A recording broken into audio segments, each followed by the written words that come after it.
Mes chers collègues, en préambule de notre séance, je souhaite évidemment revenir sur les phénomènes exceptionnels de précipitations, de crues et d'inondations qui ont touché ces derniers jours notre ville, plusieurs communes de notre métropole, ainsi qu'une large partie du département d'Ille-et-Vilaine. Je veux redire mon soutien à toutes les personnes sinistrées. Il y a une semaine, j'ai demandé au gouvernement que l'état de catastrophe naturelle soit reconnu. Cela ne devrait plus tarder et cela va permettre d'accélérer le traitement des dossiers de sinistres par les assurances. Dans certains secteurs du département, à l'image du pays de Redon, les dégâts matériels sont importants, voire impressionnants. À Rennes, ils sont restés quantitativement plus limités, malgré quelques situations difficiles très localisées. Pour autant, chaque sinistre est évidemment un sinistre de trop, singulièrement pour les habitants dont les domiciles ont été touchés. Au regard des drames liés au dérèglement climatique qui ont été observés cette année encore à travers le monde, et notamment à Valence, en Espagne, c'est évidemment un grand soulagement qu'aucune victime ne soit à déplorer. J'ai eu l'occasion de le dire jeudi soir lors de notre conseil métropolitain. Ces 10 derniers jours, notre mobilisation a été totale.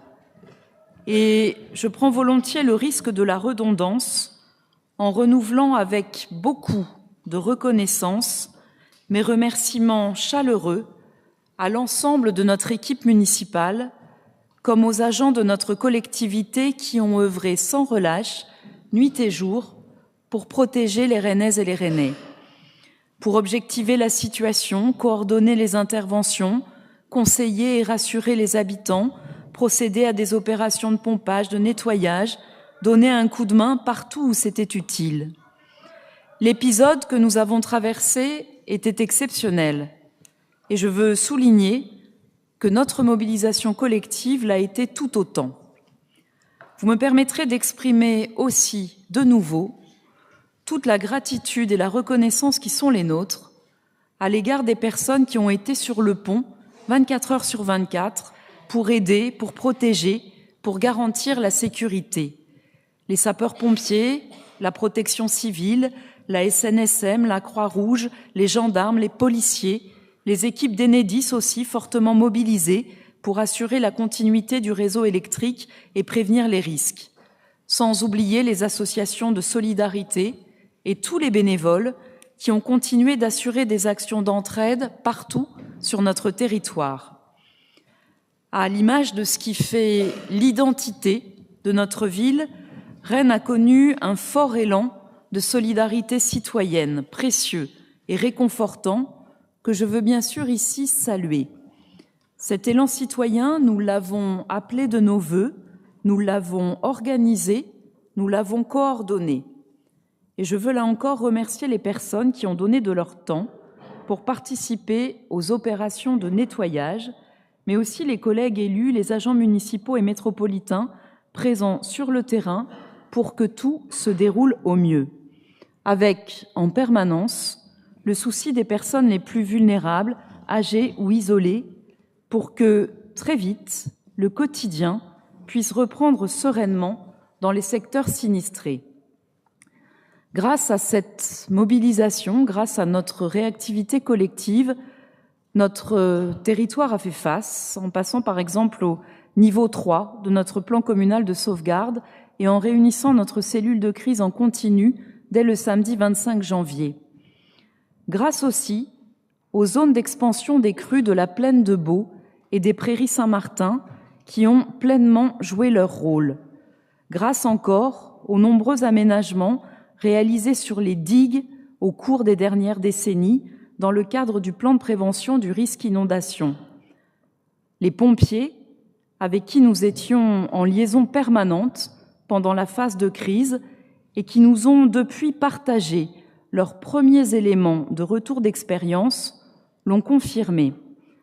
L'ensemble de ces aménagements ont permis d'éviter une situation bien plus dramatique. L'événement climatique auquel nous avons été confrontés est exceptionnel. je le disais en préambule, sa rapidité surtout a déjoué les prévisions rassurantes du 24 janvier. Mais ses conséquences ont été relativement circonscrites à Rennes et il faut s'en réjouir. Les scènes de 1966, où l'on circulait en barque rue Saint-Hélier, de 1974 ou encore de 1981 ne se sont pas reproduites. Alors j'ai entendu ces dernières heures des expressions définitives sur ce que seraient évidemment des solutions évidentes, mais les scientifiques sont formels. Créer des ouvrages, canaliser, curer, cela donne l'illusion de pouvoir gérer des événements de faible intensité, mais cela accélère en réalité l'écoulement et les débits dans des situations extrêmes. Pour construire la ville résiliente, il ne faut pas reproduire les erreurs du passé. Mes chers collègues, nous le savons, avec le dérèglement climatique, ces phénomènes extrêmes risquent de se multiplier, gagner en régularité et en intensité. À l'instar de ce que nous avons vécu, ils seront aussi de plus en plus difficiles à prévoir ou anticiper, déjouant des modélisations et créant des situations d'urgence. Nous préparer aux risques pour mieux les anticiper est de ce fait devenu primordial pour protéger la population.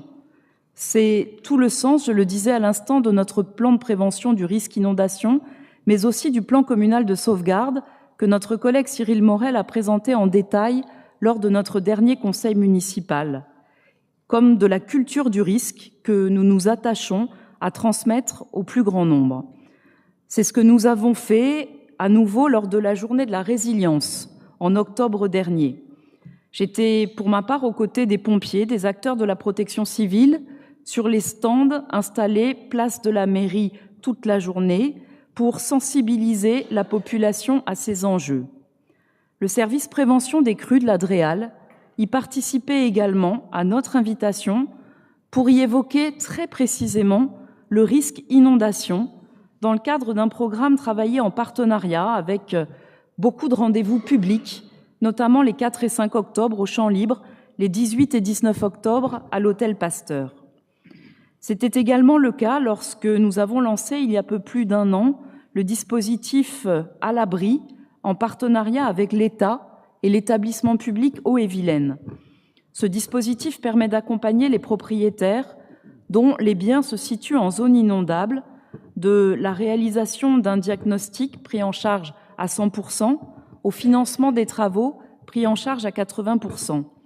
Dans les secteurs concernés par le plan de prévention du risque inondation, nous avions organisé 7 réunions publiques, diffusé 4000 prospectus dans les boîtes aux lettres, placardé des affiches dans les copropriétés, sensibilisé les syndics, avec, il faut le reconnaître, assez peu ou trop peu de retours au final.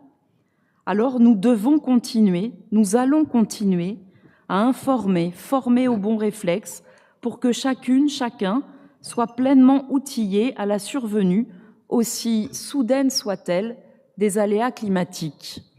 Organiser et prévoir demain pour protéger nos populations, c'est par ailleurs adapter dès aujourd'hui notre territoire à l'augmentation attendue de ces phénomènes. Cela implique d'accélérer la bifurcation écologique franche que nous avons entamée pour rendre notre ville plus durable. C'est la raison pour laquelle nous poursuivons par exemple la végétalisation, la désimperméabilisation des sols, avec, je le rappelais tout à l'heure, des digues et des zones d'expansion des crues, afin de circonscrire les inondations à quelques secteurs d'espace public expressément dédiés à cela. Voilà notre cap, poursuivre ces aménagements pour renforcer les dispositifs de protection, pour renforcer aussi un modèle de ville archipel qui ne grignote pas les terres agricoles et lutte contre l'artificialisation.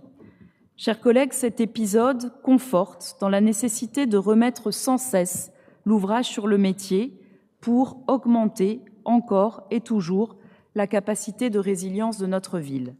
Je vous remercie.